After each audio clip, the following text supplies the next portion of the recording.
on this 9th day, the month of July, the year 2025.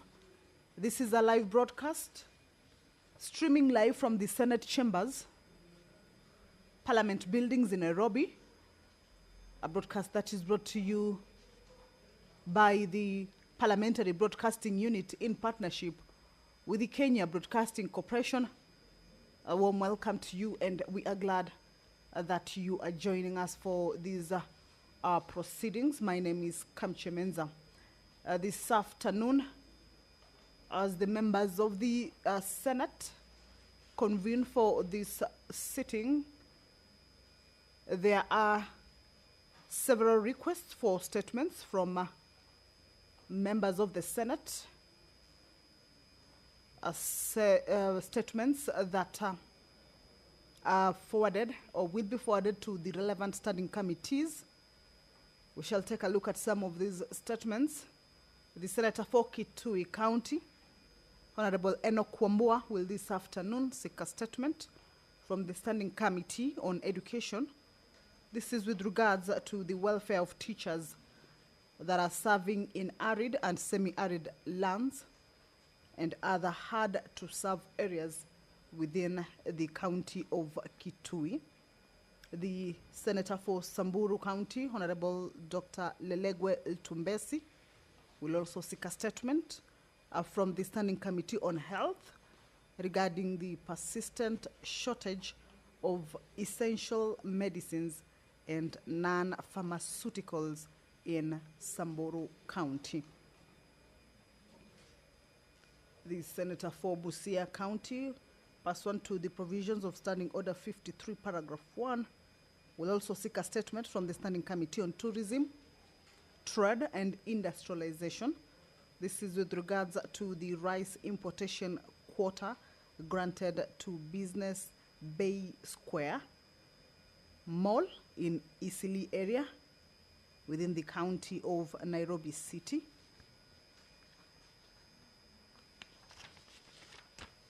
Under the same standing order, the Senator for Kisumu County, Honorable Professor Tomo Jenda, will seek a statement from the Standing Committee on Roads, Transportation and Housing.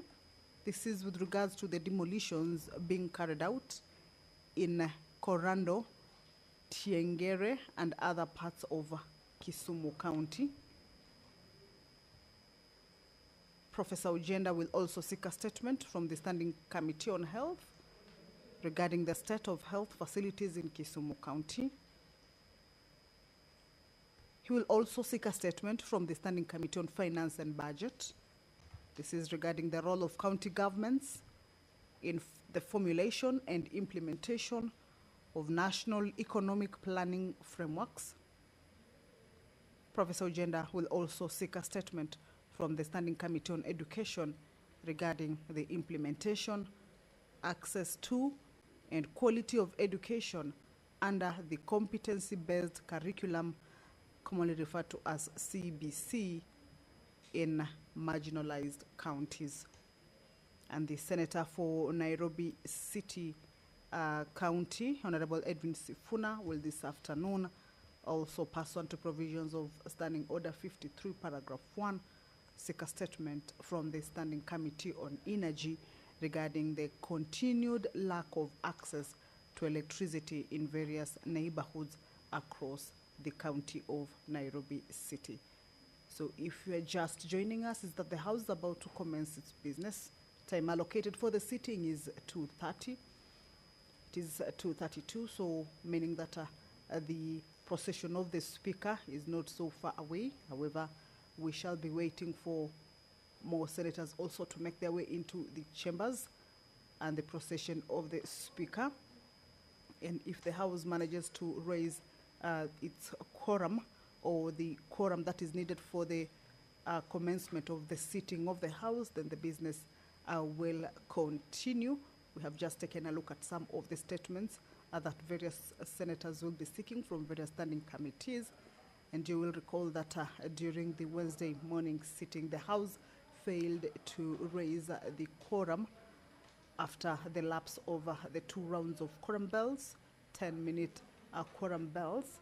and the House did not manage to raise that much needed quorum, leading to its adjournment, of course, until the next sitting, which is this afternoon at 2:30 in the PM. So the House is about to commence its business, and once the Speaker's procession makes its way into the chambers, then we shall let you in on the business, as well as if the House will have curated for the business to commence.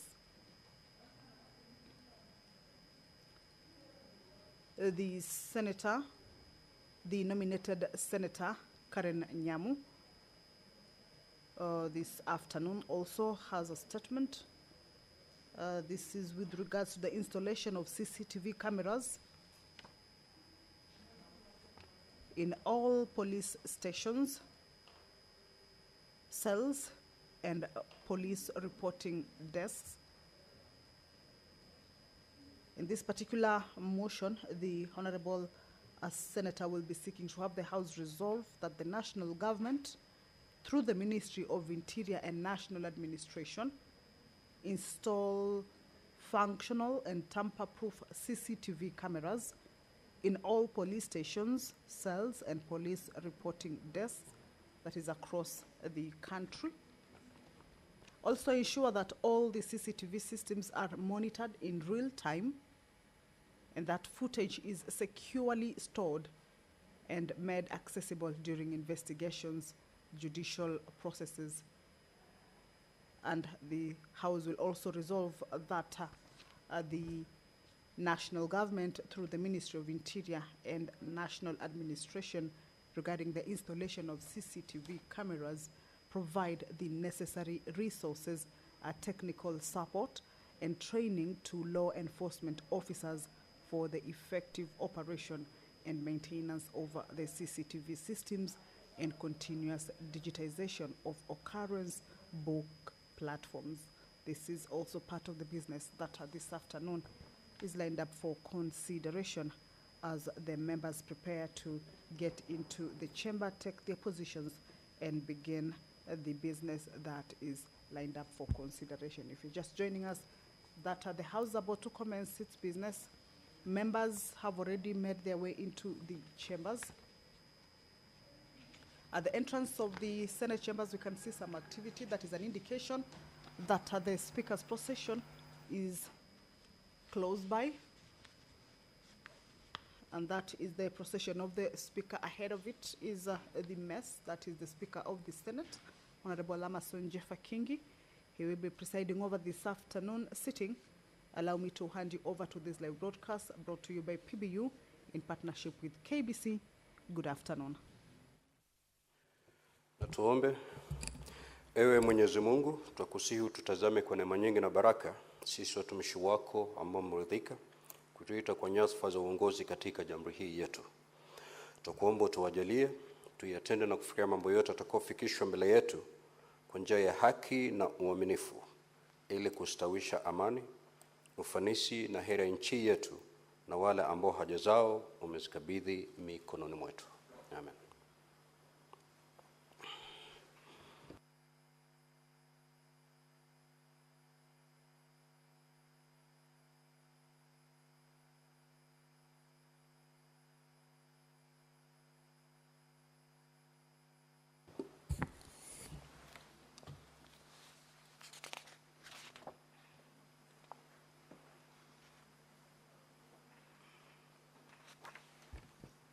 Like to have quorum.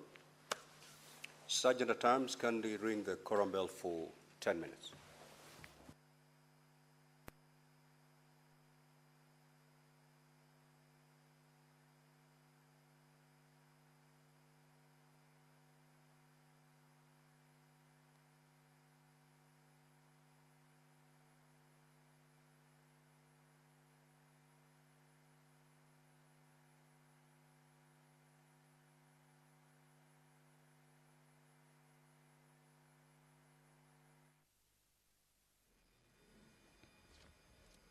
The prayer has been said and the chair taken. However, the business or the sitting of the Senate cannot commence yet due to a quorum hitch, as directed by the Speaker, that the quorum bell be on for a period of 10 minutes, as provided for in the House Standing Order 39 and 40. At the commencement of a sitting of the Senate, at least 15 senators shall be seated inside the chambers or present in the chambers. If that is not the case, then that would mean that the House has not quorated for it to be able to commence the sitting, and hence that particular quorum bell that is currently on, this is a sort of like an allowance or some room for the members of the Senate who may be within the precincts of Parliament, at least to hasten their steps and join their colleagues in the chambers to allow the House or enable the House attain that much needed quorum for the commencement of the sitting of the Senate. Remember, pursuant to provisions of the House Standing Orders, if that quorum is not raised at the lapse of the first round of 10-minute quorum bell and the second round, then the House risks being adjourned until the next sitting. That is what we saw in the morning, during the morning sitting, where the House failed to raise that quorum and it was forced to adjourn. And therefore, that means that the business that was lined up for consideration or to be transacted during that particular sitting was not transacted or was not considered. So we believe that this afternoon that the senators will avail themselves and enable the House raise that quorum for it to be able to carry out with the business that is lined up for consideration this afternoon. We shall be keeping tabs with the numbers of the senators and also follow the direction from the Speaker on whether the House will have attained the quorum or not at the lapse of the first 10-minute quorum bell. Back to the business that will be transacted this afternoon. The members will be considering a motion by the Honorable Senator Richard Onyonka.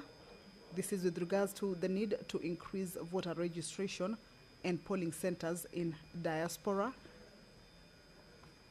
And in this case, the Senate will be resolving that the Independent Electoral and Boundaries Commission, that is the IEBC, in collaboration with the Ministry of Foreign and Diaspora Affairs, to establish at least 100 voter registration and polling stations globally, in this case prioritizing high-density diaspora zones across North America, Europe, the Middle East, Africa, Asia, and Oceania, and progressively decentralize voter registration and polling services from embassies to community-accessible venues to facilitate wider participation. Also, within this particular motion, the resolution will be that the IBC rolls out civic education and voter sensitization campaigns within diaspora communities through digital and local engagement platforms, and also that IBC to operationalize the additional polling stations in time, that is before the next general election cycle, and monitor them for transparency, efficiency, and effectiveness. The House is about to commence this sitting. However, there is a quorum hitch. The prayer has been said and the chair taken. But as provided for in the House Standing Order, at least 15 senators should be present in the chambers for it to be deemed to have quorated. That is the majority leader or the leader of the majority party, Honorable Aaron Cheriot, trying to find out whether the House has attained a substantive number of members inside. More members, of course, making their way into the chambers. And in a short while, I believe we shall be able to correct. Those are more members making their way. So once the Speaker directs or indicates that the quorum has been raised, then we shall let you in on the proceedings of the Senate. Back to the motion regarding the need to establish or increase voter registration and polling centers in diaspora. The resolution from the Senate will be also that the National Treasury, all right, let's listen in.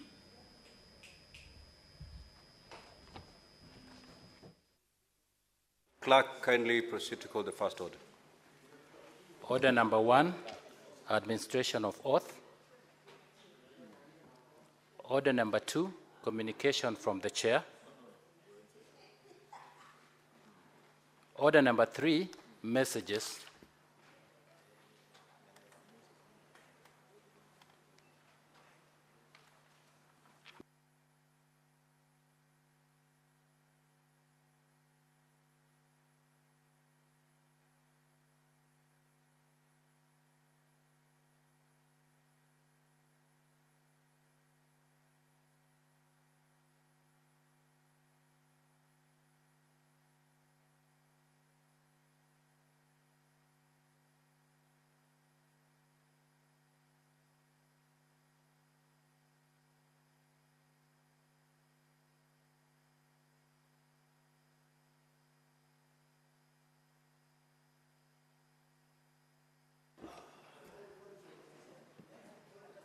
Order number 4, petitions.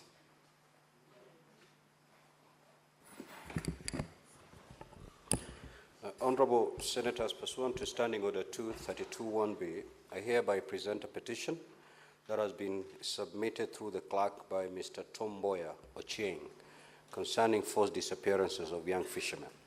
As you're aware, under Article 119(1) of the Constitution, and I quote, "Every person has a right to petition Parliament to consider any matter within its authority, including to enact, amend, or repeat any legislation."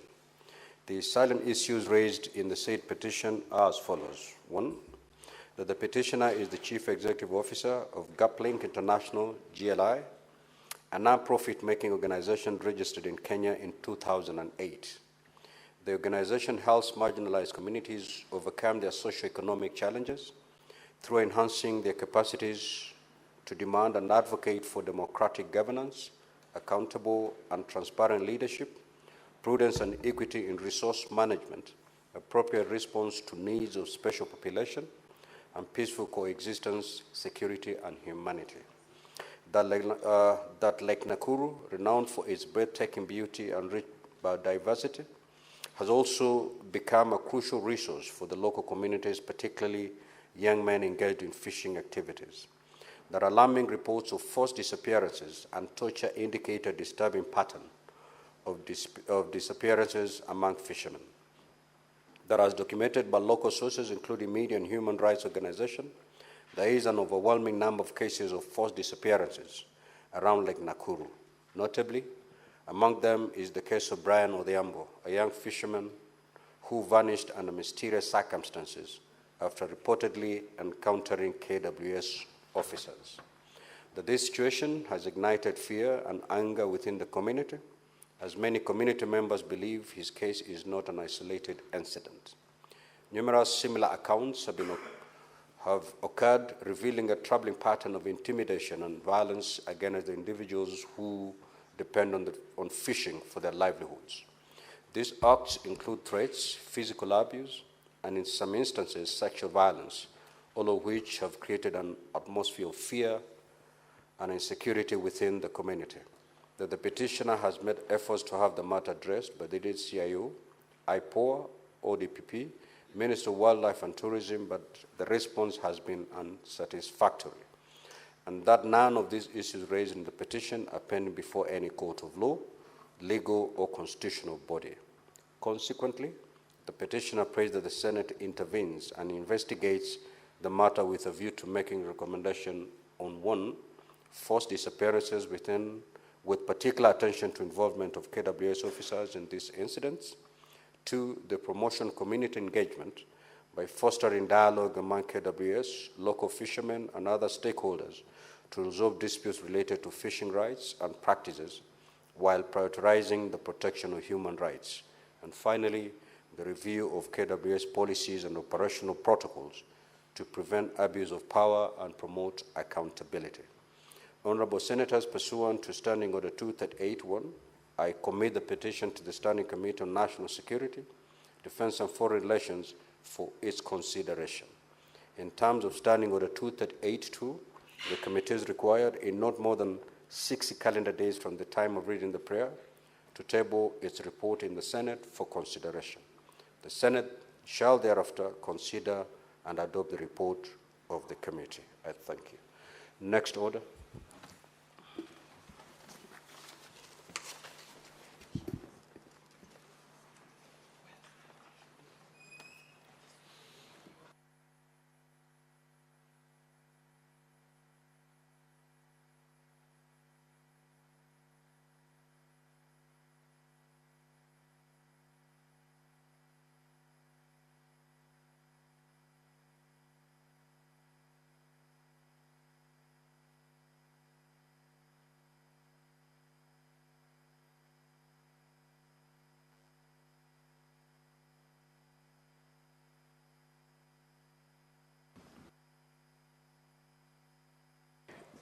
I have another petition to present.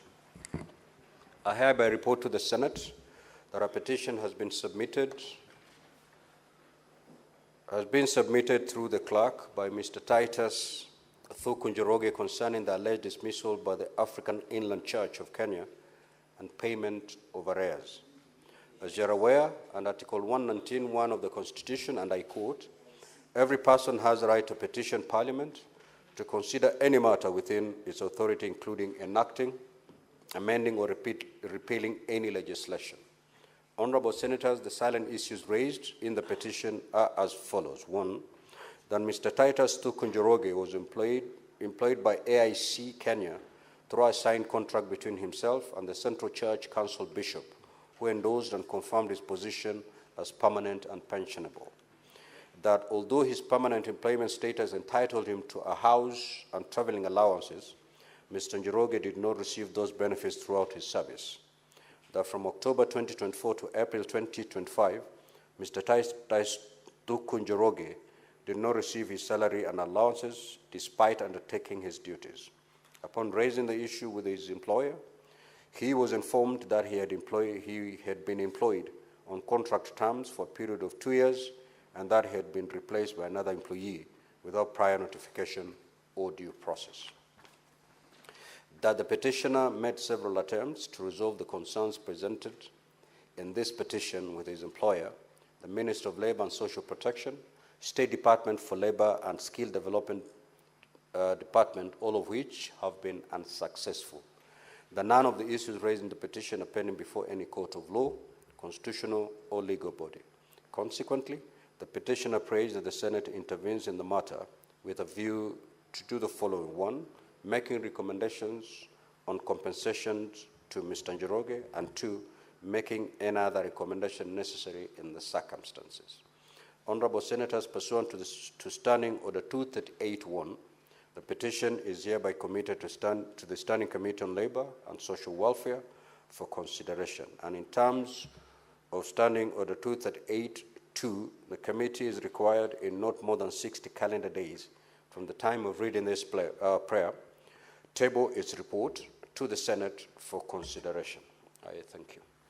Next order. Order number 5, papers.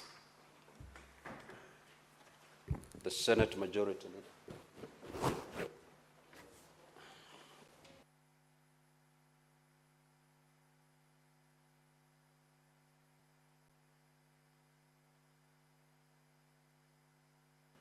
Mr. Speaker, sir, I beg to lay the following papers on the table of the Senate today. 9th of July 2025, the annual report of the Parliamentary Service Commission for financial year 2023-2024, the graphic health warnings for tobacco products, legal notice number 1 of 7 of 2025, the county government's budget implementation review report for the first 6 months for financial year 2024-2025, biannual report of the Commission on Administrative Justice for period July to December 2024, and the County Licensing Uniform Procedures Regulation, legal notice number 91 of 2024. Mr. Speaker, I beg to lay. Chairperson, Standing Committee on Health.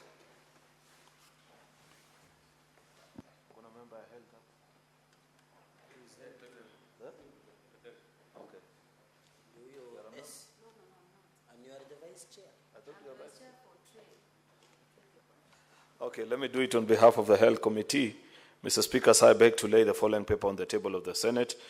Today, the 9th of July 2025, this is a report of the Standing Committee on Health on its consideration of Community Health Promoters Bill, National Assembly Bill number 53 of 2022. On behalf of the Chairperson, Standing Committee on Health. The Chairperson, Standing Committee on Trade, Industrialization and Tourism.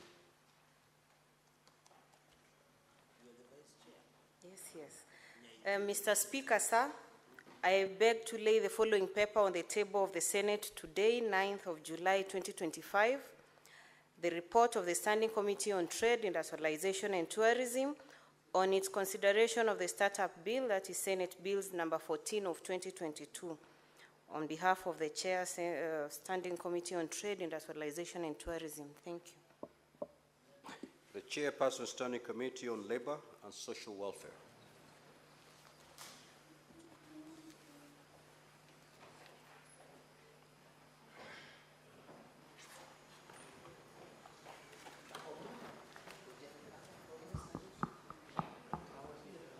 The report on petition concerning the failure by Kenya Breweries Limited, Kaplan and Stratton Advocates and Harrison Kinyanjui. Senator Murgo, when you're laying a paper on the table, you need to be at the dispatch.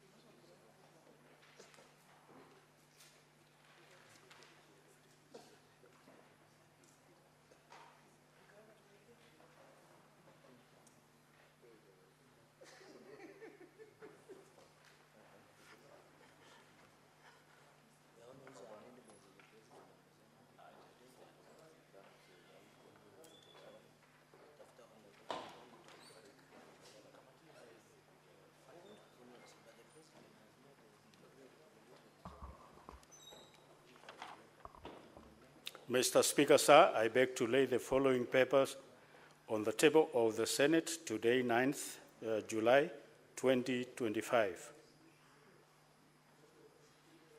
So I beg to lay. What exactly are you laying, Senator Murgo? Report on the Standing Committee on Labor and Social Welfare on its consideration of reports amendment number 2 bill, Senate Bill number 45 of 2024, report on the Standing Committee on Labor and Social Welfare on petition to the Senate by Mr. Lawrence Ndutu on behalf of 125 other former employees of Kenya Breweries Limited concerning failure by the Kenya Breweries Limited, Kaplan and Stratton Advocates and Harrison Kinyanjui Advocates to pay compensation awarded to the petitioners. I beg to lay. Senator Catherine Muma.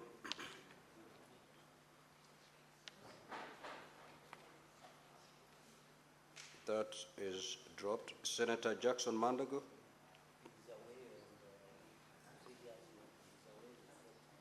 That also is dropped. Next order. Order number 6, notices of motion. The Chairperson, Standing Committee on Labor and Social Welfare.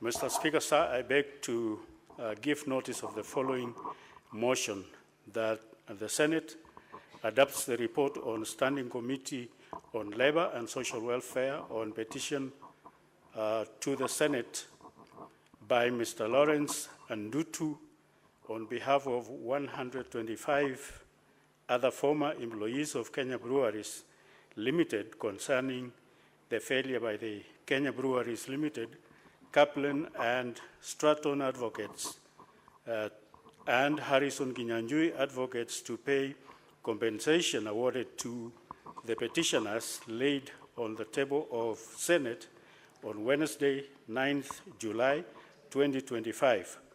So I beg to lay. Senator Richard Onyonka. The business is dropped.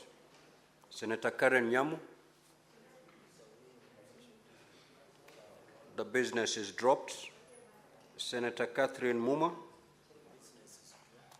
The business is dropped. Senator Jackson Mandago.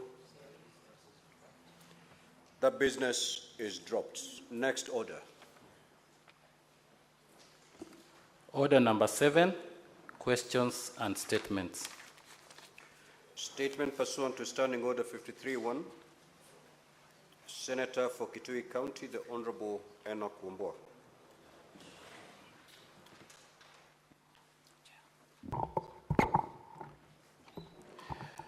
I thank you, the Speaker. I rise pursuant to Standing Order 53-1 to seek a statement from the Standing Committee on Education on a matter of county-wide concern regarding the welfare of teachers serving in ASAL and other hard-to-serve areas in Kitui County. Mr. Speaker, sir, Kitui County is predominantly an arid region. However, a significant number of teachers in the county do not benefit from the special allowances and considerations provided by the Teacher Service Commission for those serving in the arid and semi-arid lands and other hard-to-serve areas. In the statement, the committee should address the following. 1, which wards in Kitui County are designated by the government as ASAL and hard-to-serve areas? 2, the criteria used by the government to designate areas as ASAL and hard-to-serve areas, the number of teachers in Kitui County currently benefiting from the ASAL and hard-to-serve areas allowance scheme, and the number of those who don't benefit from this scheme. And finally, the plans in place by the Teacher Service Commission to ensure that all deserving teachers in Kitui County benefit from the arid and semi-arid lands and hard-to-serve allowance scheme. I thank you, Mr. Speaker. Senator for Samburu County, the Honorable Dr. Lelegwe. That statement is dropped. The Senator from Busia County, the Honorable Omtata. Mr. Speaker, sir, thank you for the opportunity.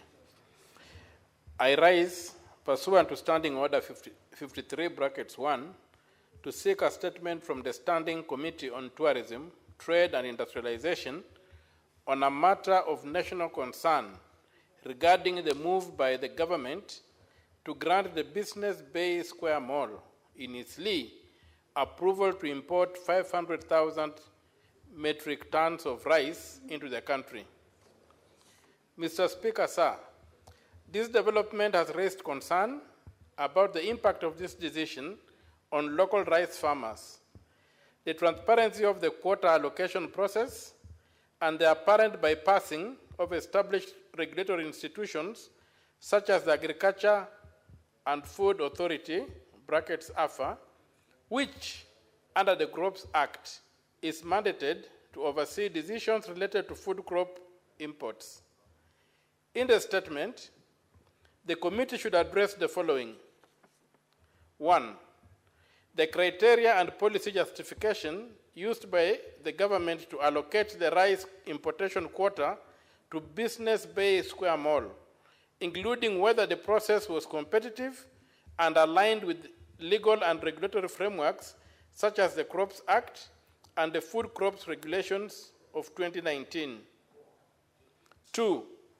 The role played by the Ministry of Trade in this importation and why the Ministry of Agriculture and the Agriculture and Food Authority, brackets AFA, were not consulted in a matter that falls under their regulatory mandate. 3. Assessment by AFA on the current domestic production and consumption levels of rice and whether a deficit existed to warrant this large-scale importation, especially in light of reports indicating that more than 5,000 metric tons of rice remain uncollected at the Mwea Rice Growers Multipurpose Cooperative Society. The measures in place to cushion local rice farmers from the adverse effects of such imports, including the budgetary provisions referred to by the Director General of AFA to procure excess rice from local cooperatives, and how this aligns with Kenya's agricultural policy priorities under the bottom-up economic transformation agenda, in brackets, better. 5. Impact of rice imports on local market prices and outline strategies being implemented to balance food affordability for consumers while safeguarding the competitiveness and sustainability of local rice production. Thank you, Mr. Speaker, sir. Senator for Kisumu County, the Honorable Professor Tom Ojanda.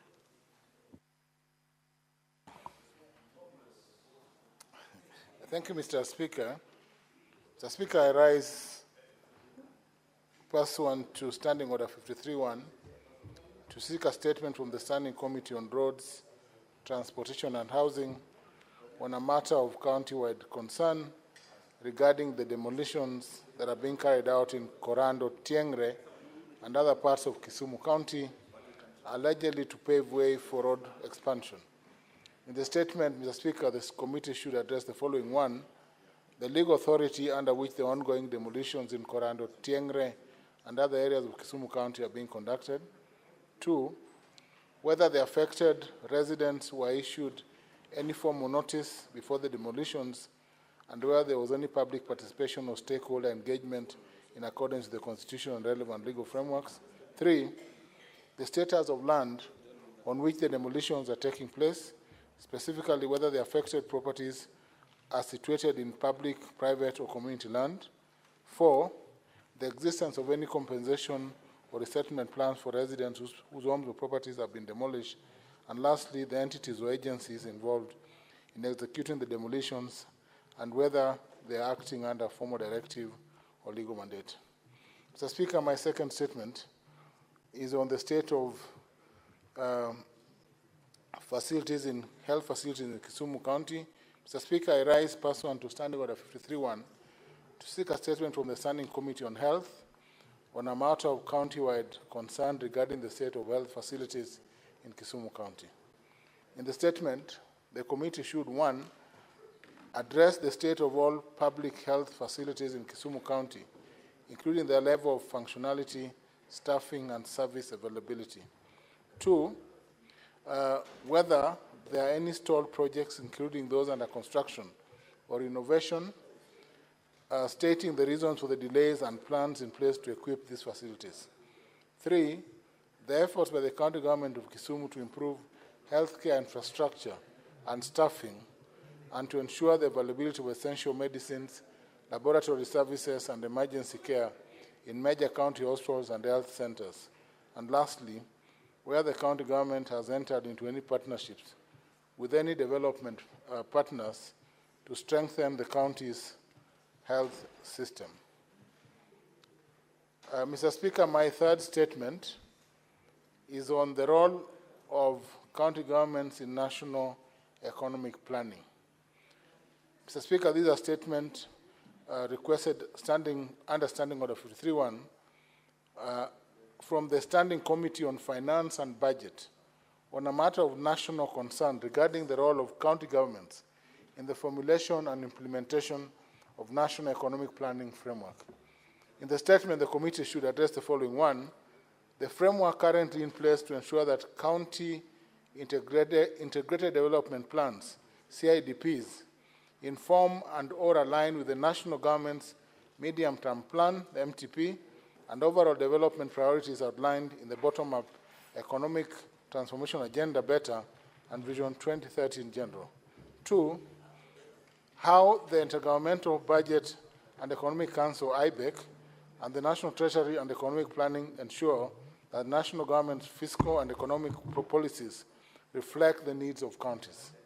3, whether there are plans to strengthen the existing intergovernmental frameworks to institutionalize participation of county governments in national economic policy formulation consistent with the provision of Articles 6, 10, and 174 of the Constitution, and if so, obtain information on such plans. Mr. Speaker, my last statement is on access to and quality of education in the marginalized counties under the competency-based curriculum, CBC. Mr. Speaker, I rise pursuant to Standing Order 53.1 to seek a statement from the Standing Committee on Education on a matter of national concern, namely the implementation, access to, and quality of education under the competency-based curriculum, CBC, in marginalized counties. In the statement, the committee should address the following. 1, the progress made in rolling out the curriculum-based program, CBC, in marginalized regions, including adequacy of infrastructure and the availability of learning materials tailored to CBC requirements. 2, the challenges faced by schools in marginalized counties in effectively implementing the CBC, including issues relating to teacher preparedness and community awareness. 3, the interventions by the national government and county administration to train and support teachers in delivering CBC in marginalized areas. 4, measures put in place by the State Department for basic education to ensure equitable access to CBC for all learners, with specific focus on girls, children with disabilities, and other vulnerable groups. And lastly, the strategies established to monitor and evaluate the quality and impact of CBC in marginalized counties to inform policy and guide resource allocation. I thank you, Mr. Speaker. Senator Eddy for and on behalf of Senator Sifuna.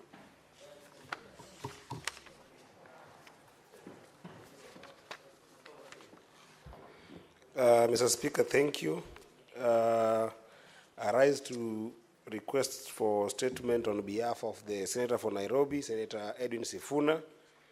And this is a request for statement on lack of electricity access in parts of Nairobi City County.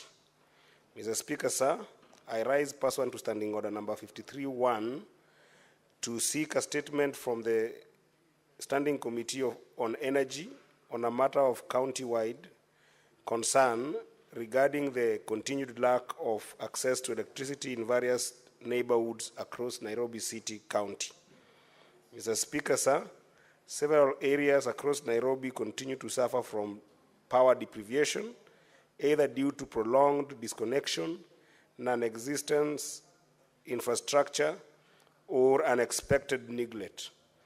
This situation has led to increased insecurity, stifled economic activity, and deepened inequality in places that include Hospital Ward in Mathare constituency, which has been without electricity for over 4 years.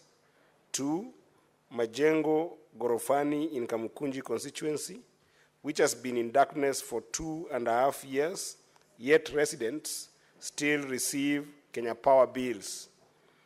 3, Korogosho Ward in Roraka constituency, where, Mr. Speaker, the entire villages such as Gomongo, Ngunyunu, Gitathuru, Iridge, Grogon A, and Grogon B, Gorogosho A, Gorogosho B, and Nyayo remain unconnected. 3. Reri Gateway, Simba Cool Zone, and Bantu Zone in Kwaruben Ward of Embakasi South, which continue to live without any access to electricity. Therefore, Mr. Speaker, in this statement, the committee should address the following. The plans in place by the Kenya Power to reconnect electricity to Hospital Ward in Mathare constituency, which has been without power for 4 years. 2, the current status and timeline for reconnecting Majengo Gorofani in Kamkunji constituency, where residents have lived in darkness for 2.5 years, yet they continue to be billed. And lastly, Mr. Speaker, whether there are concrete plans by Kenya Power to connect the unserved villages in Gorogosho Ward, that is Gomongo, Ngunyunu, Gitadhuru, Highbridge, Grogan A, and Grogan B, Gorogosho A, and Gorogosho B, and Nyayo, and the areas of Reri Gateway, Simba Cool Zone, and Bantu Zone in Kwaruben Ward, Embakasi. The Senator for Nairobi, Senator Edwin Sifuna. I thank you, Mr. Speaker. Senator Haji.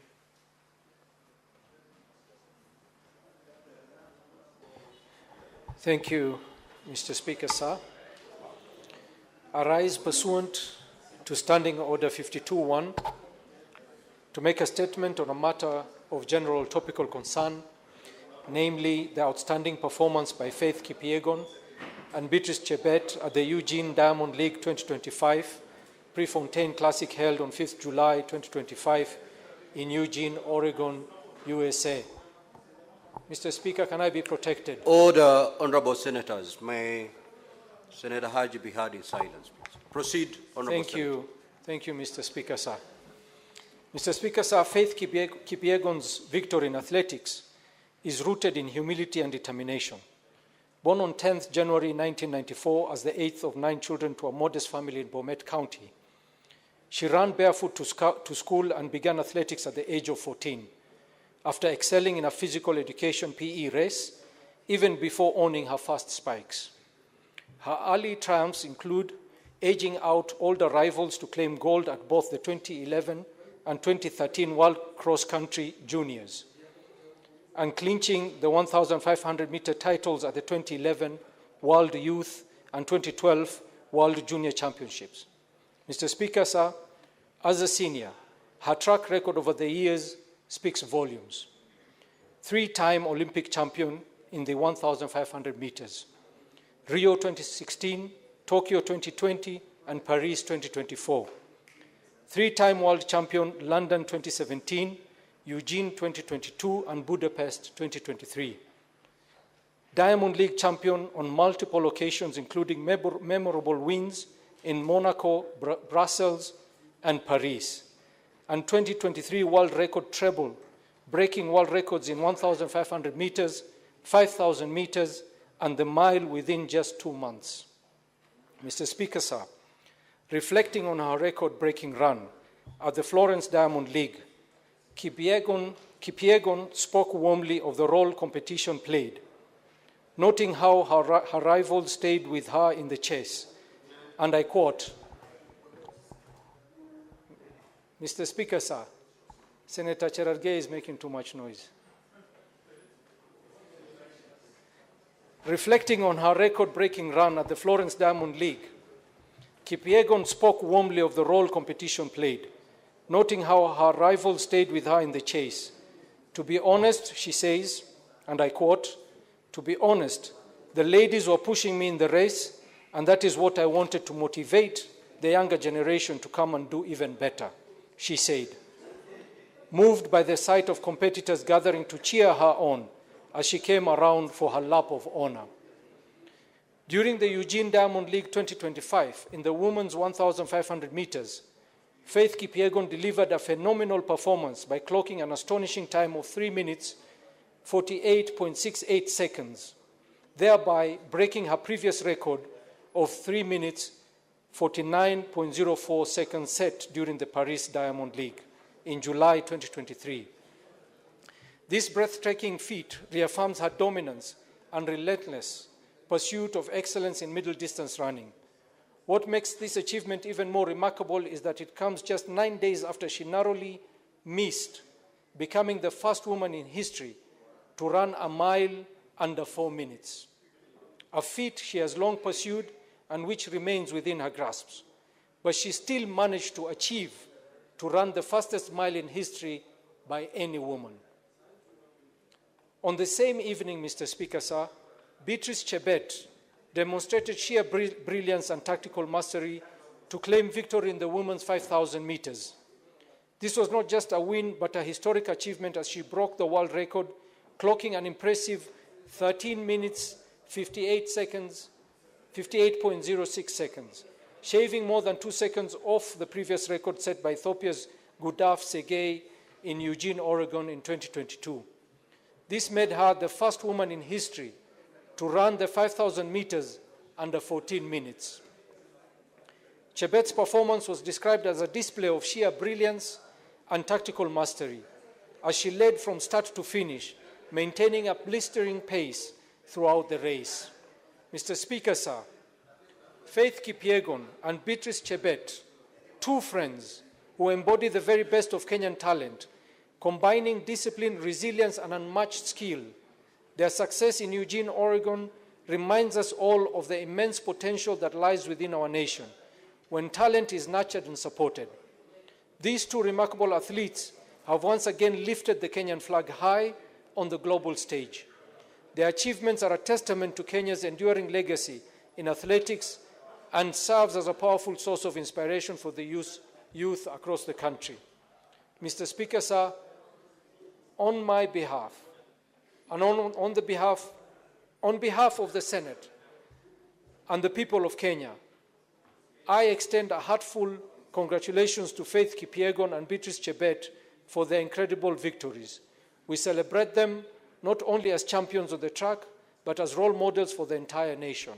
May they continue to shine and inspire future generations as they prepare for more global competitions. I thank you. Now, honorable senators will come back to this order for purposes of getting comments from honorable senators. But for now, pursuant to Standing Order 45-2, allow me, for the convenience of the House, to rearrange today's order paper. We will now move to order number 8, number 9, and number 8, then number 9, and number 10. Then we come back for comments. Clerk, you may proceed to call those orders. Order number 8, the Seeds and Plant Varieties Amendment Bill, Senate Bills number 4 of 2025, first reading. A bill for an act of Parliament to amend the Seeds and Plant Varieties Act to introduce a standards-based seed registration system to facilitate timely approval of the seeds varieties and for connected purposes. Next order. Order number 9, the Social Protection Bill, National Assembly Bills number 12 of 2025, second reading, division. Sergeant at Arms, kindly ring the division bell for 1 minute.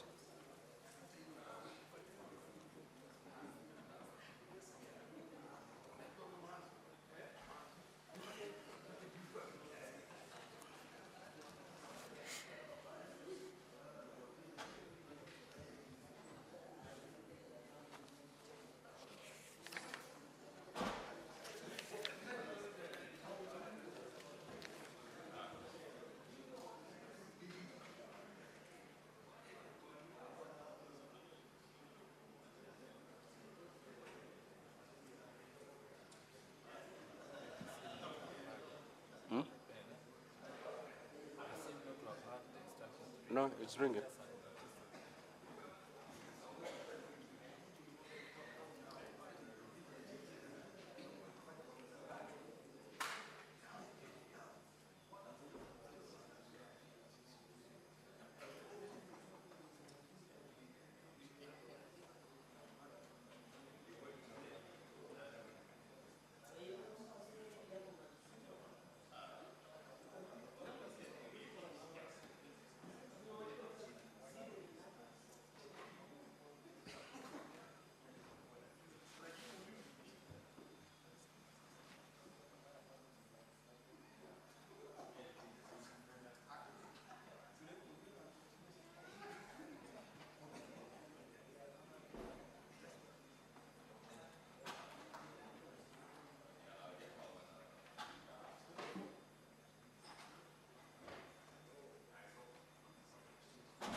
Sergeant at Arms, kindly ring the division bell for further 3 minutes.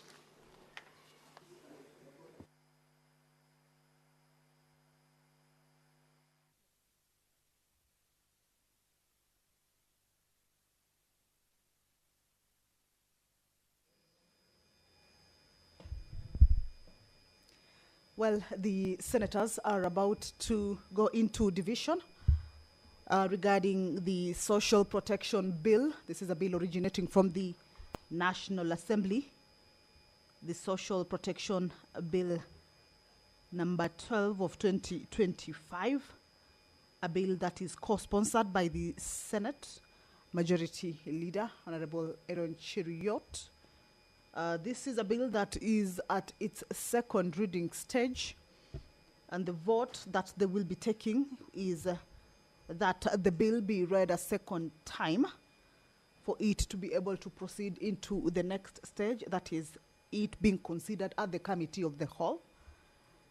And this is a bill that seeks to reduce poverty and vulnerability and improve the well-being of people by providing assistance, services and programs that build human capital, as well as cushion people against risks and contingencies throughout their life cycles. The bill provides for the establishment of the National Board for Social Protection. You will recall that there are already a number of programs that are targeting to reduce poverty and vulnerability among the citizenry of Kenya. However, this is a bill that proposes the establishment of a National Board for Social Protection. And in that particular board, their functions and composition will be defined, the powers that they will be possessing, as well as its source of funds. Some of the functions of the board will include advising the Cabinet Secretary on matters relating to social protection, designing and implementing social protection interventions, as well as programs, also providing social assistance and social care to the vulnerable persons in the society, also coordinating social protection interventions, establishing and maintaining a social protection registry, among other mandates, as will be defined within their functions or their powers. The 3-minute division bell has ended. The House has attained the quorum for the vote to be taken. As we can see that the clerk is trying to ascertain whether the number is present. If the number is present, then they will go ahead into the division process. We shall be waiting to be guided by the House, but this is a bill that also touches on the counties and therefore has been forwarded to the Senate for consideration.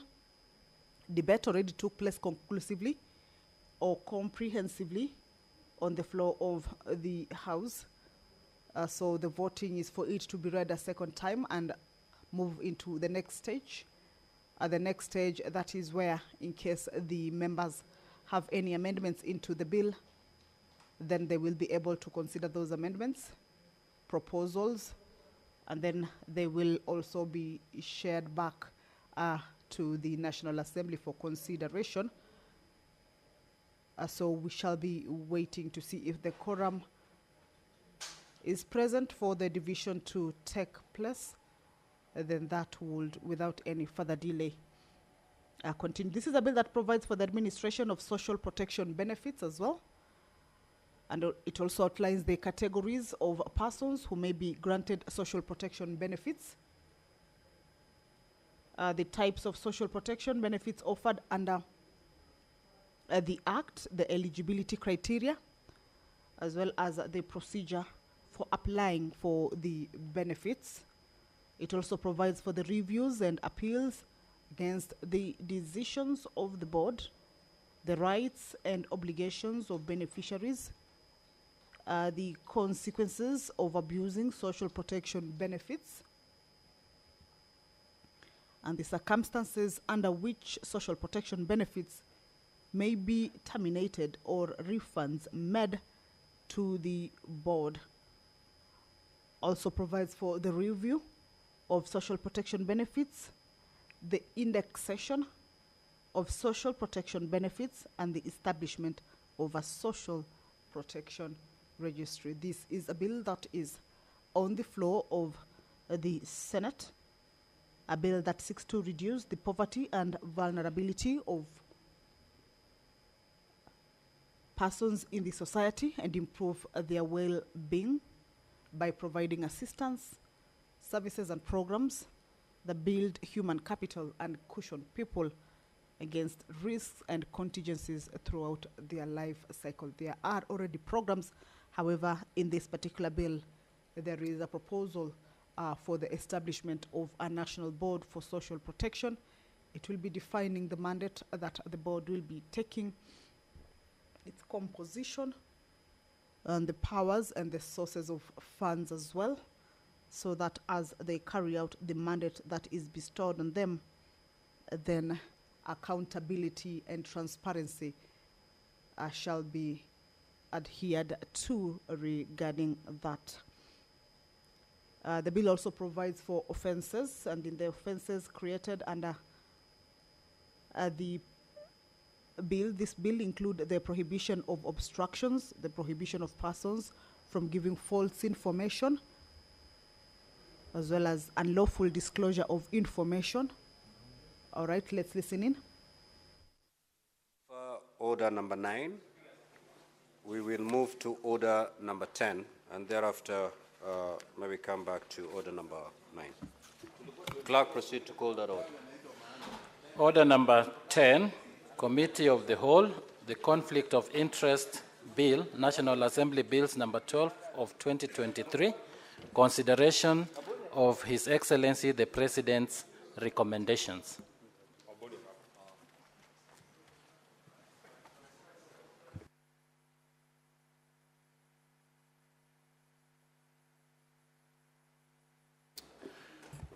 Honorable Senators, it's good to be attentive. Senator Shakila.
Honorable Senators, we are in the Committee of the Whole, the Conflict of Interest Bill, National Assembly Bills number 12 of 2023.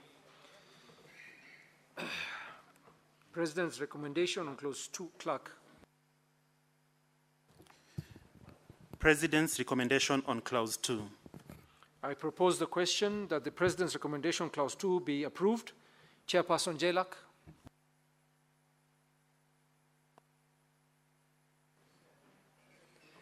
Thank you, Honorable Chairman.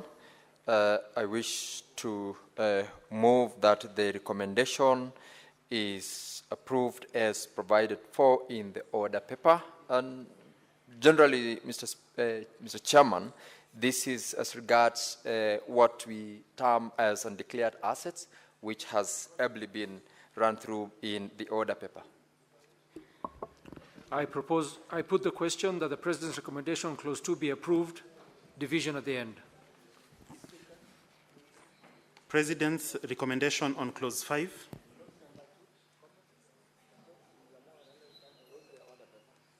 Senator Cherge, I've already put the question.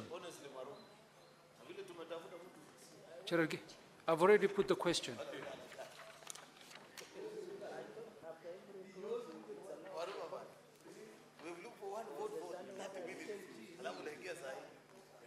It is allowed, Chege, but you should have.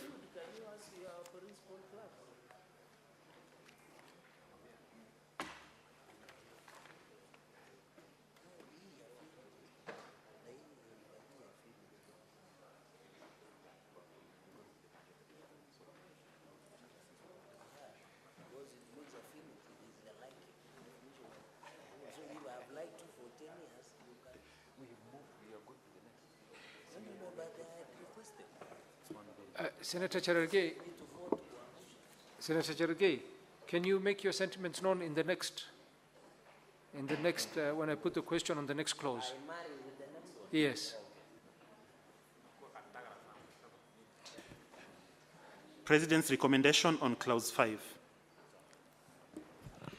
I propose the question that the President's recommendation on clause 5 be approved. Chairperson.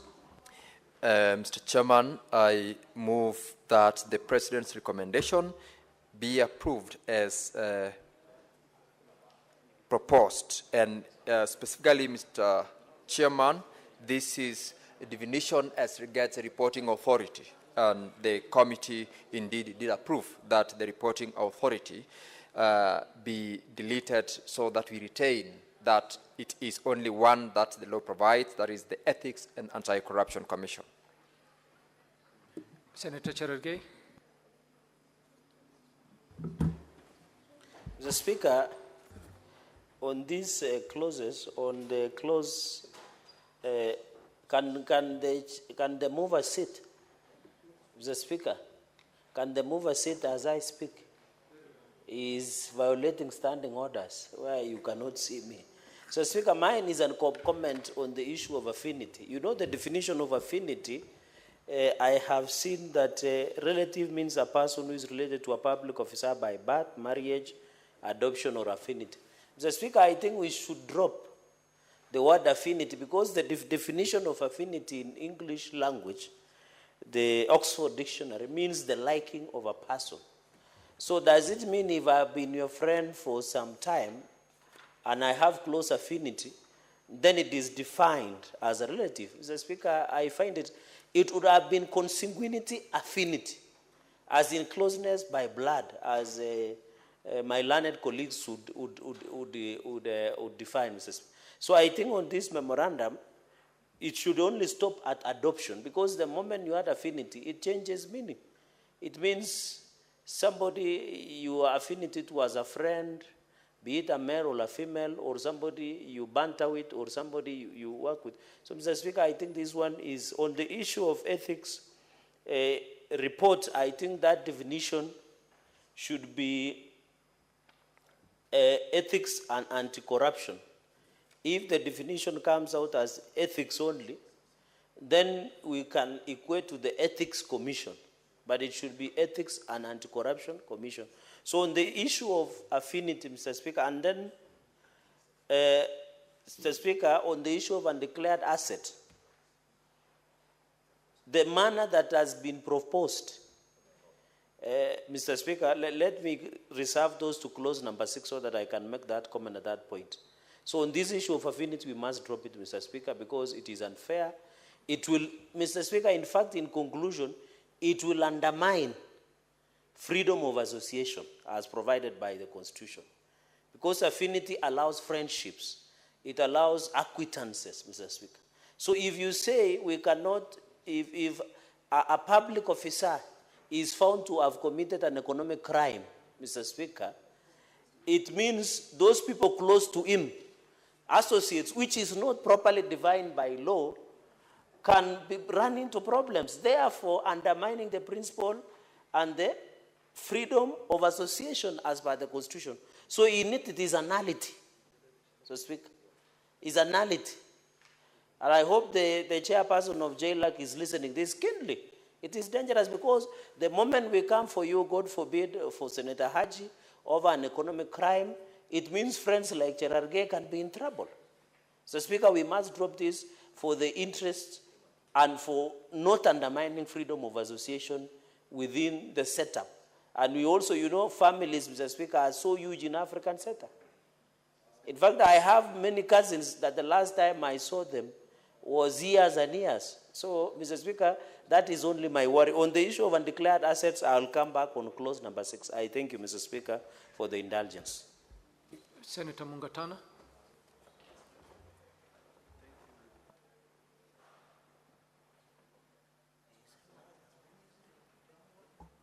Thank you. Is it on? Thank you, Mr. Speaker. Mr. Speaker, I am very alive to the fact that overriding a presidential memorandum is an uphill task as per the Constitution, but we must go on record so that maybe if matters go to court, the intention of the legislature can be interpreted from the record by the lawyers who will be there. And the worry here about the affinity definition, it is so wide, so that a person who wants to enforce, and here I'm looking at the ESCC, they are the enforcing authority. If they are going to define relative to mean a person who is related to the public officer by birth, by marriage, adoption, or affinity. Mr. Speaker, when you look at the first three, there is no discussion about it. But when you come to the fourth one, affinity, it is so loose that somebody can actually use that to harm people or to just destroy somebody. It means that when they're enforcing anything against a public officer, they can go for any person, really any person, whom they think they have some form of affinity or association.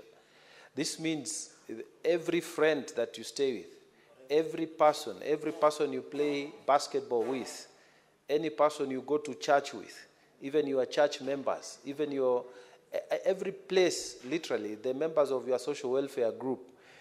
Mr. Speaker, I think this word, there's a problem here, and the intention cannot be to expose people to this extent, and it's obviously in conflict with the freedom of association article in the Constitution, which means even if it passes here, somebody should pick it, and we go and remove this word through the courts, because this is wrong. I don't know what the thinking was here. I submit, Mr. Speaker. Senator Osotsi. Mr. Speaker, just like Senator Mungatana said, actually overriding a presidential referral is an uphill task, because it requires 2/3 members of this House to change that. But I think it should go on record that there is an ambiguity in this definition for a relative, particularly the word affinity. What is affinity? It's ambiguous. Mr. Speaker, you can have an affinity to many, even in this House. between you and me, we have some affinity because we are senators. So if I commit a crime, you will be arrested, Mr. Speaker, because of me. I think this word will be used for political persecution. Because, for example, we are in political parties. We are put in that political party through some affinity. So if I commit a crime, or my party leader, or my deputy party leader, or my SG, they will come for me. So, Mr. Speaker, we must clearly indicate that as legislators, we have a problem with this word affinity. And I know at this point we can't do much about it because we need 2/3 of members of this House to override that. But it must go on record that this House was uncomfortable with the definition of the word relative. And Mr. Speaker, this foreign legislation, which are forced on us, is what is creating problems in this country. Even now, we are talking about Gen Zs and all that, too much freedom. It's because we adopted a constitution that this country was not ready for. And that's why we're having problems. This piece of legislation, Mr. Speaker, is going to cause problems in this country. Because it is going to be used for political persecution, is going to be used to intimidate people.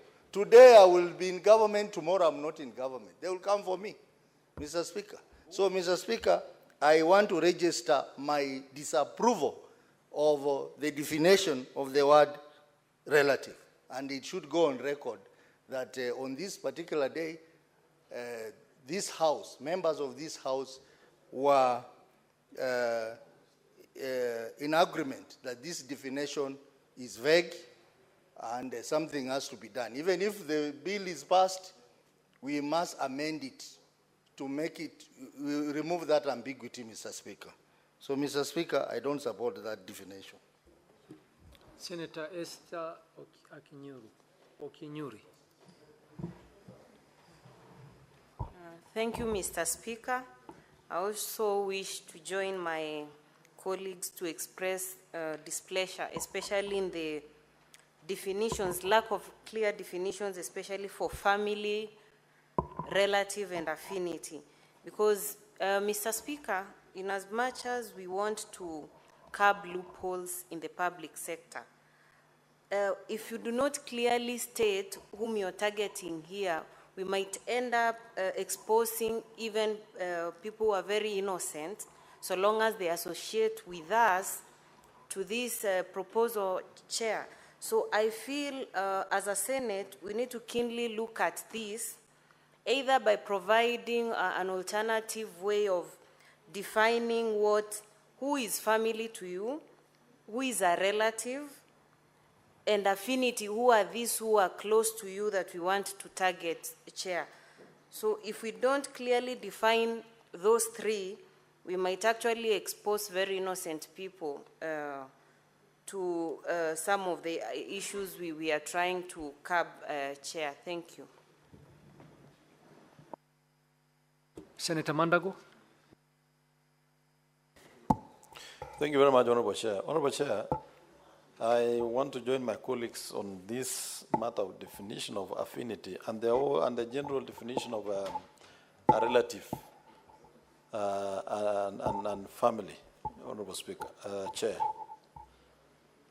The definition of family here, the spouse, dependent child, or parent of a public officer, a dependent child of the spouse of a public officer, or a parent of the spouse of a public officer. Relative means a person who is related to a public officer by birth, marriage, adoption, or affinity. Chair, even relationship by birth should even be made very clear.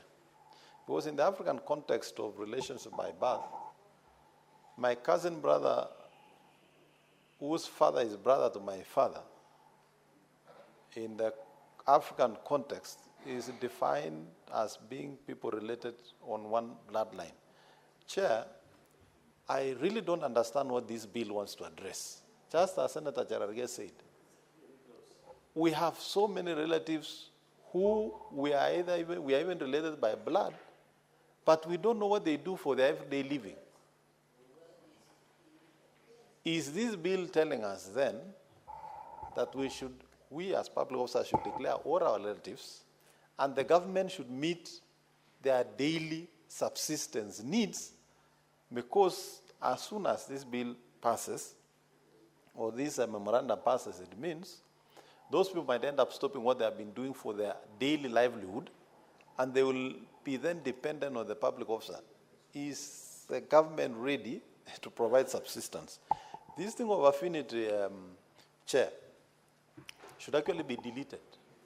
And we should even give a new definition. It should actually stop at an adopted, where we have adoption. This affinity is so wide that it will be open to abuse, Chair.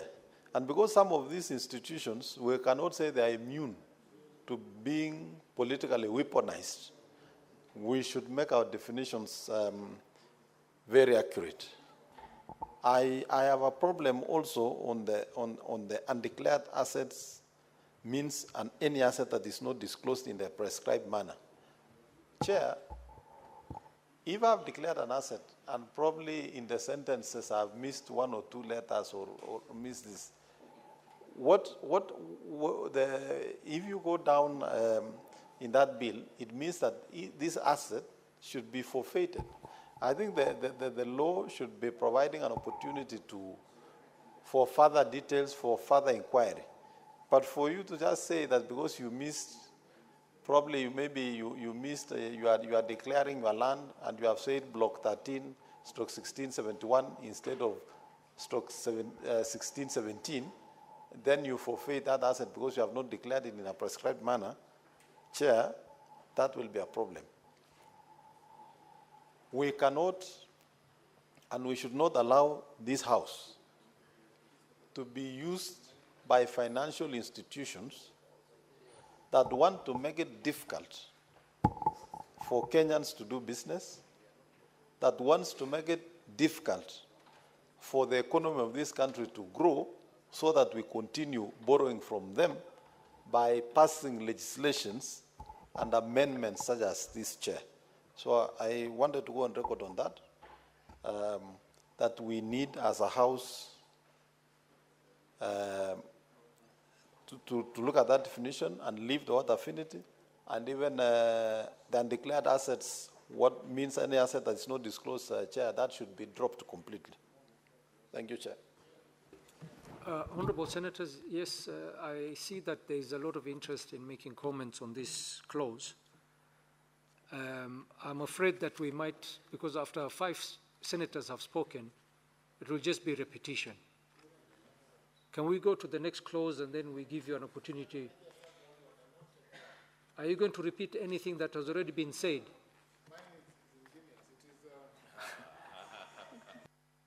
Senator Ojenda? Chair, I know, and yes, I know that some of these amendments are extraneously driven, and the intention as expressed by Senator Mandago is we'll have the result of stifling business, stifling development, and I want senators to open their eyes. The public officers in question, Chair, are not senators or members of parliament. Contemplate a public officer as a chief or a primary school teacher with many relatives in the village. And that public officer, Chair, is supplying maize to a school or to a government office in the village. Now, Chair, most Africans do not even know who their relatives are, because we have extended relatives. So that definition is problematic because at times we cannot even define who our relatives are. And then lastly, I just want to, this is with a perspective, agree with Mandago. On the undisclosed assets or named assets, either by error, perhaps negligence, or out of lack of valuation, you will lose an asset. Yeah, this is a serious thing. Senator Osothi's concern is about the threshold, but we have a problem here, Chair. The only way to make sure this does not pass is by denying ML quorum and walking out. Then now this will not pass. Senator Professor Ojienda, I was really looking forward to your ingenious submission, which I actually missed. Senator Abbas, I hope you are not going to repeat what has already been said. No, I'm not going to say that. Honorable Speaker, I think by nature nobody commits offense as proxy on behalf of somebody else, unless it's something somebody higher or these things. But in terms of, we have all our adults, and they carry their own crosses. So whatever your brother who don't even know where he is, maybe he could be in another world of the world, you could be somewhere else, it commits, then you cannot take the responsibility for it, or your relative. So I oppose the amendment. Senator Navindu.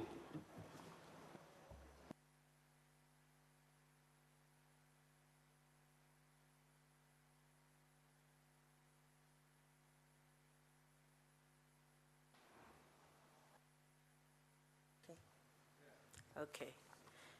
Thank you, Chair. And because I don't want to repeat what others have said, I'll just comment on that. And Chair, I wish, ML, can I borrow the ears of the Chair, please? Chair, I will not repeat what others have said, but this amendment, the way it is, it will cause a lot of problems to many others. And I'll read a scripture in the Bible.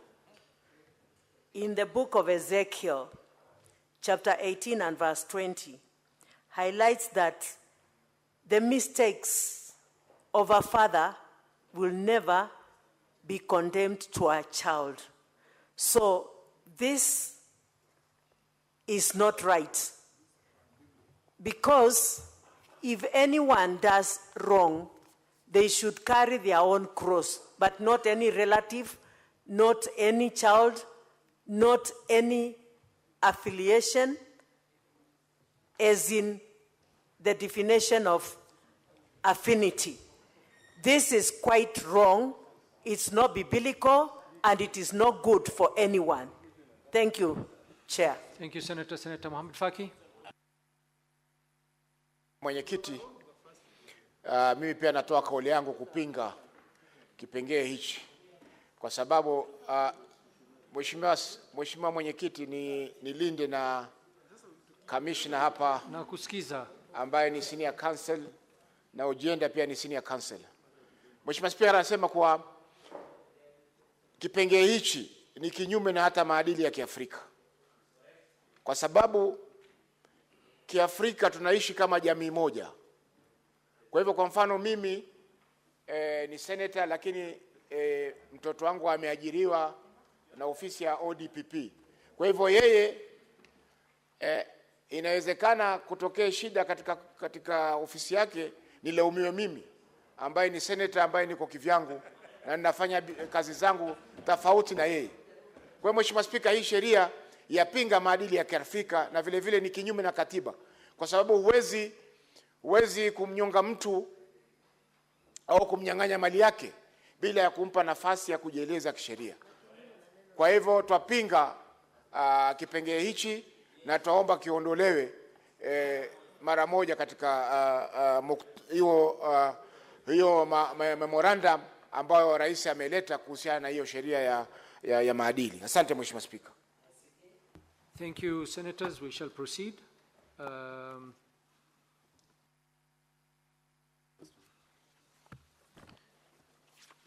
I put the question that the President's recommendation, Clause 5, be approved, division at the end. Next. President's recommendation on Clause 6. I propose the question that the President's recommendation on Clause 6 be approved. Chairperson. Thank you very much, Chairman. In the course of the committee's consideration of the recommendation or reservations under Clause 6, the committee indeed observed and agreed with the proposals that the Ethics and Anti-Corruption Commission be given the sole mandate to implement this particular act once it's passed, and the further recommendation that the committee made is in concurrence is that the reservations on this particular clause will need the strengthening of the technical and budgetary capacity and allocation to EACC in order for it to be facilitated to administer and effectively implement the provisions of this particular act. That is the impact of the committee's recommendation on the reservations under Clause 6. Thank you, Mr. Chairman. Senator Cherage, will you be commenting on every clause? Okay, then let us also recognize that we are not debating, so you need to be brief. Please keep your comments in less than 3 minutes. Mr. Chairperson, you know you are not also immune if this comes to law. It will disrupt our daily lives. Speaker, institute proceedings for forfeiture or undeclared or unexplained. Mr. Speaker, this recommendation is very unfortunate. Because, Mr. Speaker, we are aware, either by error or design or default, either by KRA or EACC, when they are doing inventory of your assets, they can leave it unexplained, Mr. Speaker. We are aware of cases where the authority, Mr. Speaker, I wish the two senators, Mr. Speaker, they are blocking you, yet the standing orders is very clear that there should be no one between you and the Speaker. The table office, what is happening? Senior counsel, he just chatted in. He should go and relax and recover from jet lag. So, Speaker, he should institute proceedings from forfeiture of unexplained or unexplained, and is the former chair of EACC, Mr. Speaker. Mr. Speaker, you should be listening. You should be listening, senior counsel. You know you can be old, but you don't have a brain. Mr. Speaker, what I'm saying, institute proceedings, Mr. Speaker, for forfeiture and unexplained assets. Therefore, the question should be, if it is left out, Mr. Speaker, if it is left out, either by design, these unexplained assets, Mr. Speaker, you might lose your property, Mr. Speaker. So I think this amendment, I go with the proposal by the Committee of JLAC on this particular amendment to this memorandum by His Excellency the President. I rest my case, Mr. Speaker. Senator Mugeni. Speaker, the only comment I wanted to make is let's deal with this clause very carefully. I've had the benefit of looking at all the anti-corruption agencies in Africa, including the most successful ones in Rwanda, the one in Botswana, the one in Ghana. You never mix declaration of assets with an anti-corruption commission.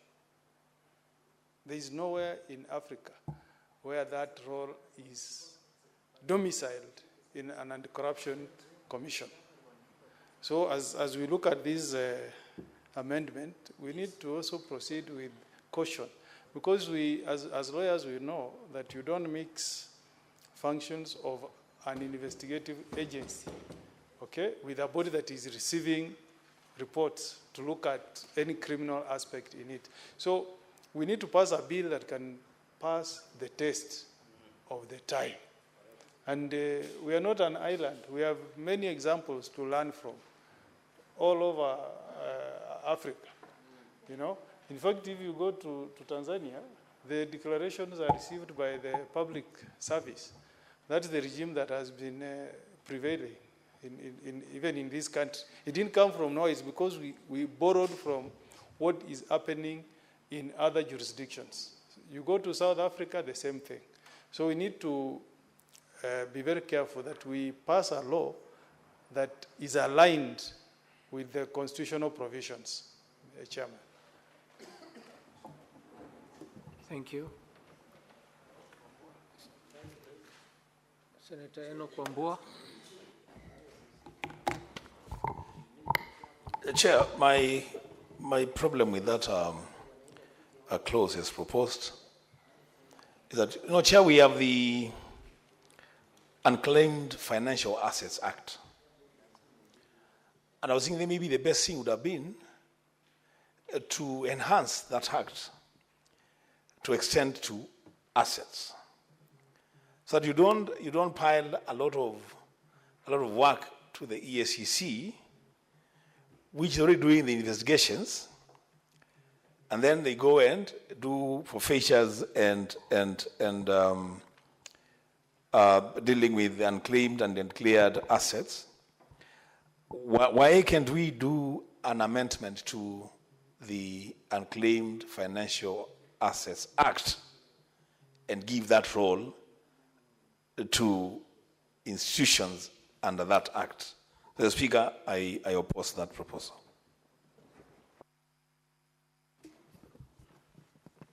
I put the question that the President's recommendation clause 6 be approved, division at the end. Next. President's recommendation on clause 8. I propose the question that the President's recommendation clause 8 be approved. Chairperson.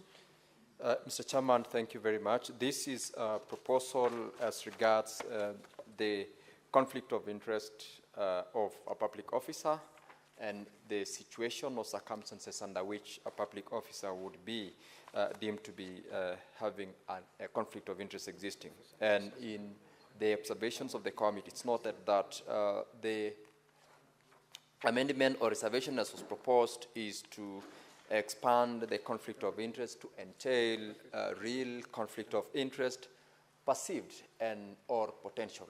And the committee did indeed we propose that we progress as it has been placed in the order paper. Chairman, thank you very much. I put the question that the President's recommendation clause 8 be approved, division at the end. Next. President's recommendation on clause 12. I propose the question that the President's recommendation clause 12 be approved. Chairperson. Thank you very much, Mr. Chairman. The effect of the reservations under clause 12 is to introduce an aspect in the text to the clause where the term good faith is introduced. And Mr. Chairman, I propose that we progress as per the order paper. I put the question that the President's recommendation clause 12 be approved, division at the end. Next. President's recommendation on clause 16. I propose the question that the President's recommendation clause 16 be approved. Chairperson. Mr. Chairman, the effect of the reservations under clause 16 from the presidential memorandum is to ensure that public officers are prohibited against receiving gifts or favors from persons who are working within the offices. And Mr. Chairman, I propose that we proceed with it as per the order paper. Thank you. Senator Cherargei.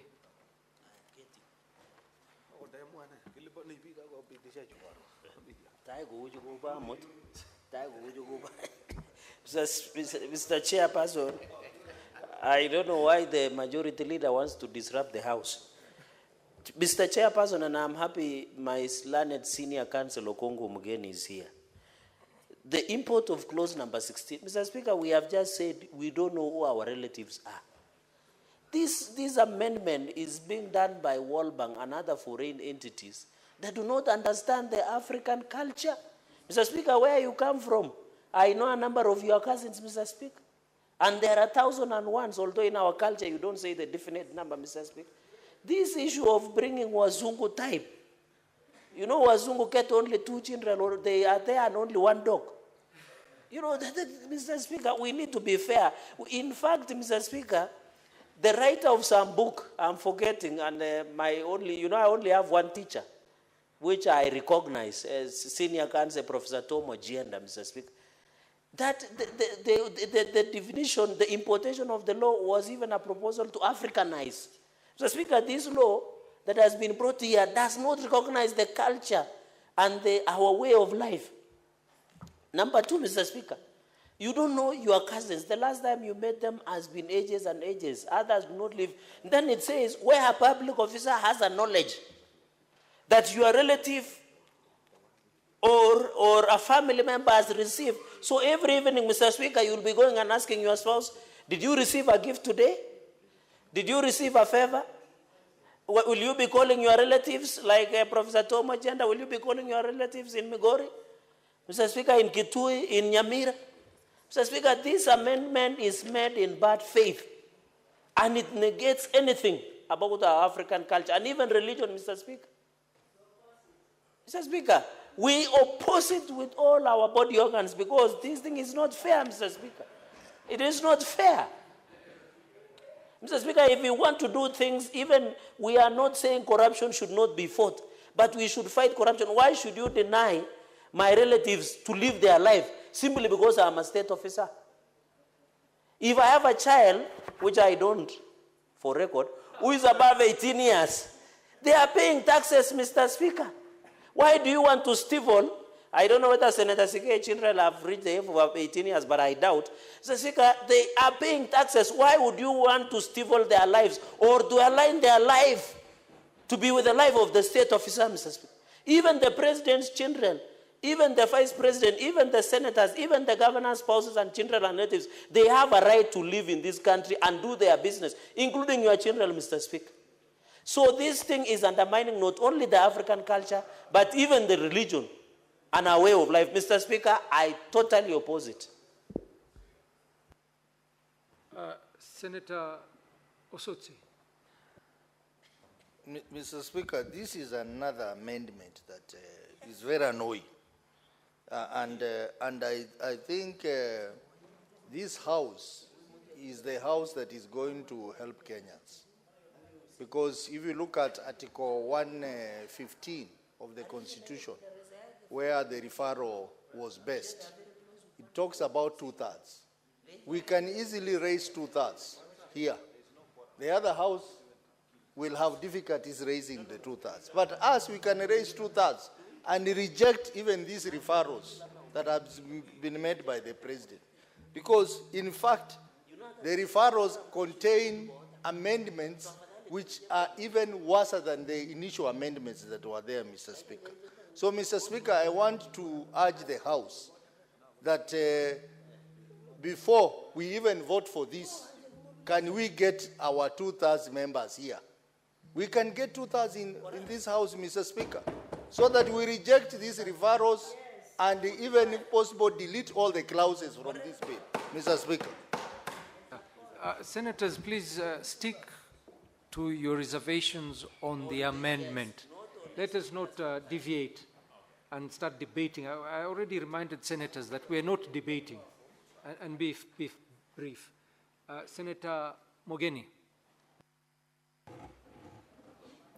I think this is a very good clause, if I understand it well.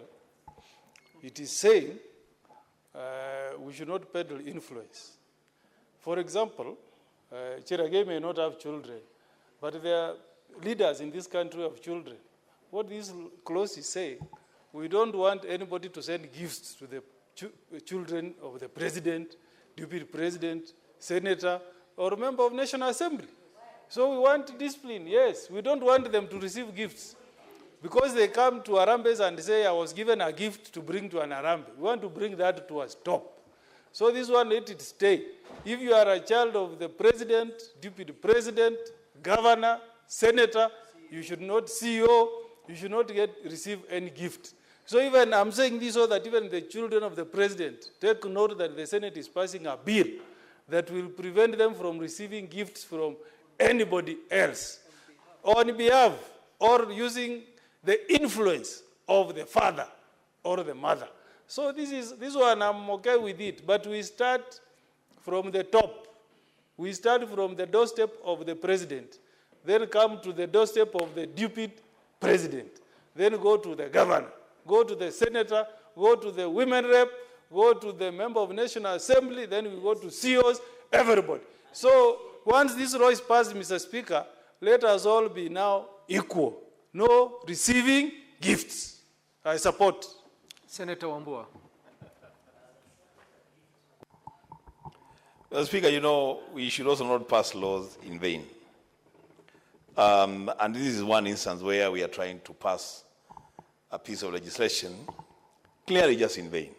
Because the Speaker, the definition of a relative and a family member in the African context, it's so wide that, I mean, unless you have nothing else to do, that when you wake up every day, the only thing you have to do is to find out from all your relatives who has received a gift, who has not received a...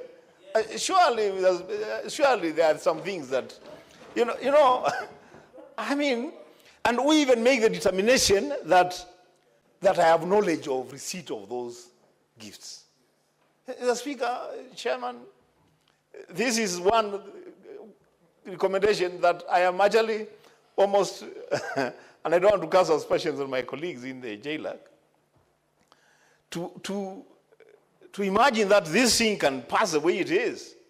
Surely, I mean, Chairman, this must be dead on arrival. Even if you wanted to, you cannot enforce it. How do you enforce this? How do you even do it? How do you do it? So this one, this one cannot. Senator Mandago. Yes, Chair. On the issue of gifts, Chair, where our problem is where it says you should have knowledge if your relative receives a gift. For heaven's sake, I have relatives from all the way from Tanzania to Laikipia to West Pokot, and there is even a rumor that I have some relatives in Turkana. How will I tell that they have received a gift and what value? Whereas I would be inclined to agree with what Senator Omogeni is saying, but then let's amend the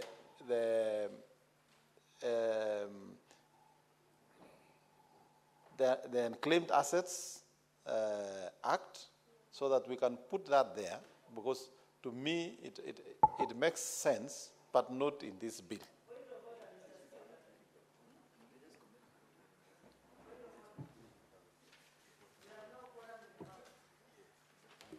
Senator Kavindu, what is your point of order? Order 1. There is no quorum, Mr. Speaker. We have no quorum.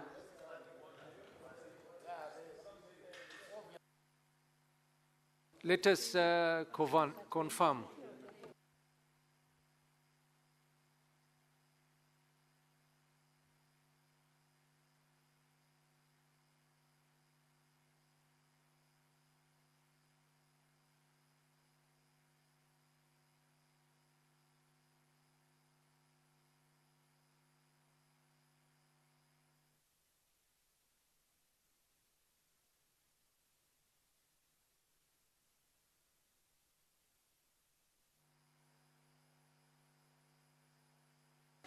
Very well, Senators. We do not seem to have a quorum. We shall ring the bell for 10 minutes. Sergeant at Arms, 10 minutes.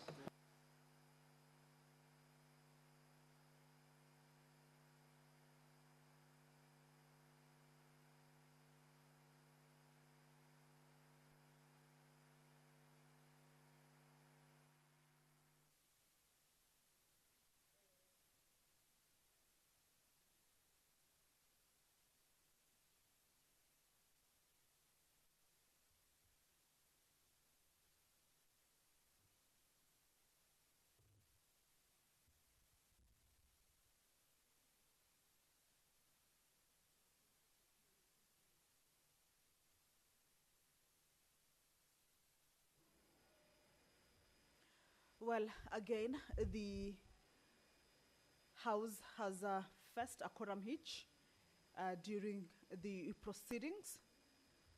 This is a point of order that has been raised by the Honorable Senator for Machakos, Honorable Agnes Kavindu. The House was considering the President's recommendations on the Conflict of Interest Bill, a bill originating from the National Assembly, Bill number 12 of 2023. This is a business that was being considered at the committee of the whole.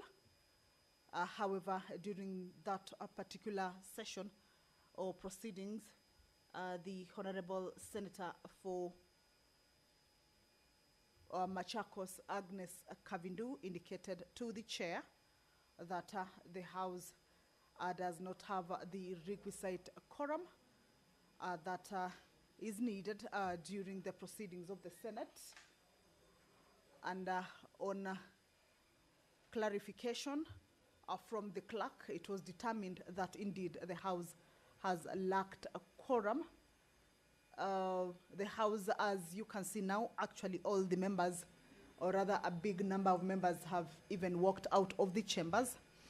But we understand the business that was on the floor was the consideration of the President's recommendations on the Conflict of Interest Bill 2023. Some amendments that were moved, or some proposals that have been moved in the particular bill. Remember, these are recommendations that were forwarded to the Senate, or rather Parliament. For the Senate, the Committee on Justice and Legal Affairs went through the amendments as proposed, or the proposals from the President. And this afternoon, the committee was leading the members of the Senate in taking into consideration some of the proposals. There are a number of issues that the senators have taken concern with. Some of the clauses that have been moved as recommendations into the particular bill. One of the concerns that the members of the Senate have raised was with regards to the definition of a relative. One that they pointed out, the word affinity. That means a closeness to an individual. And their concern was with regards to whether that person has to be related to the individual or the public officer by blood, or just friendship, or just by association, which is what that affinity word means. And they had taken an issue with that particular word, indicating that there is need for a clear definition of the word relative to ensure that it does not alter its meaning regarding blood relations or friendship that is not blood related. And the members were indicating that that particular clause, or that particular recommendation, must be dropped, indicating that it is unfair and might as well undermine the freedom of association by the different public officers as they go about their duties. Some of the other concerns that the members have raised this afternoon regarding the recommendations, clause that was clause number 5, clause number 6, regarding undeclared assets, that they say that the EACC, the Ethics and Anti-Corruption Commission,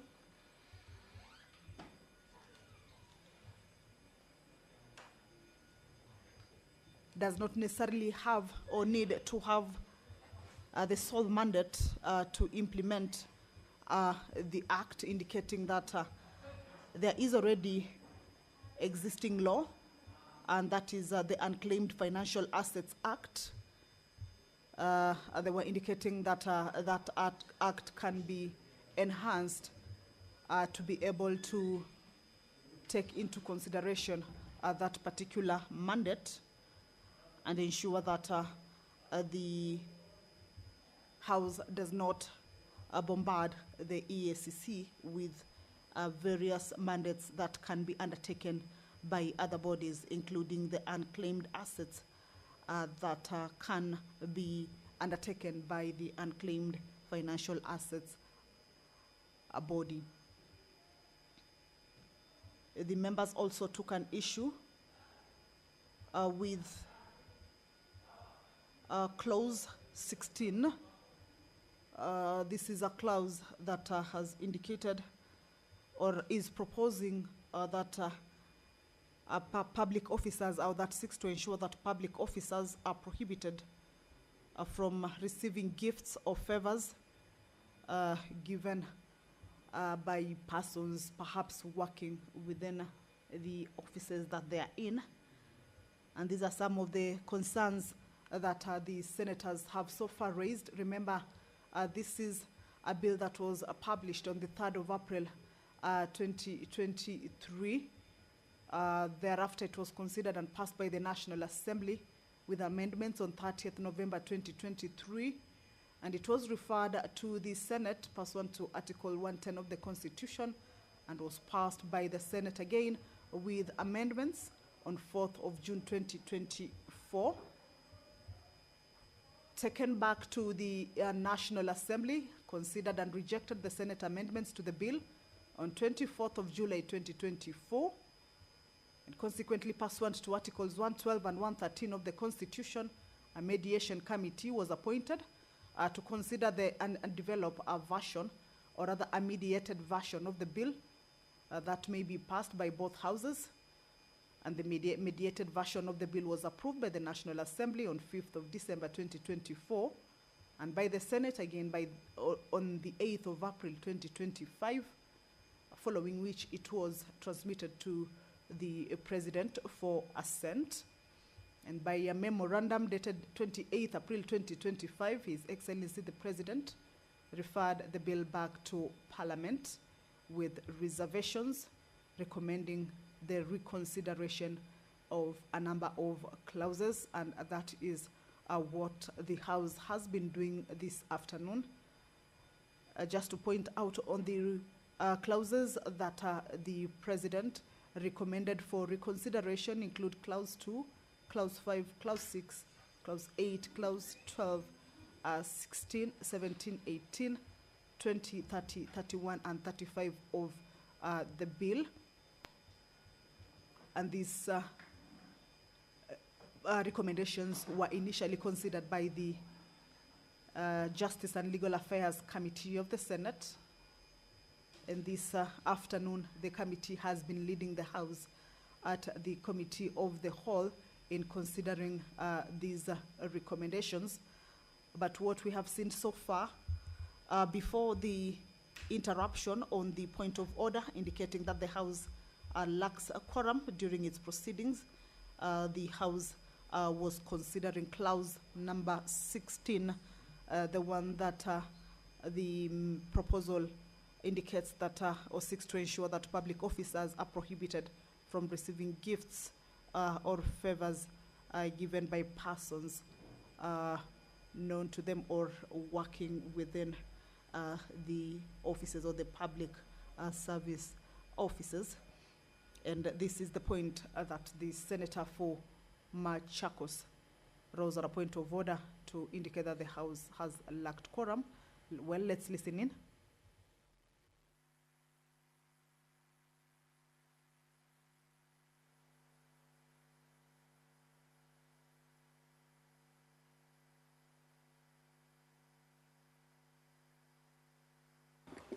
Chairperson.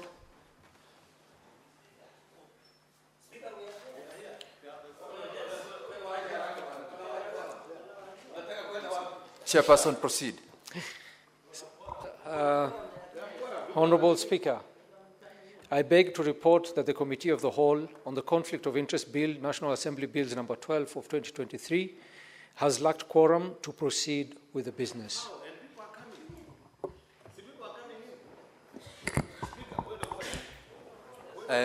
Leader of Majority, the quorum bell rang for a period of 10 minutes. Unfortunately, we were unable to raise the quorum, and the chairperson, the 10 minutes had since lapsed, and the chairperson has reported. Order, Senate Majority Leader. Senator Cherargei, Majority Leader, take your seats. Senate Majority Leader, take your seat. Senator Aaron Tirion. Senator Professor Ojenda. Honorable Senators, having failed to attain quorum at the expiry of 10 minutes in the committee, the Senate stands adjourned pursuant to Standing Order 41-2B until tomorrow, Thursday, 10th July 2025 at 2:30 p.m.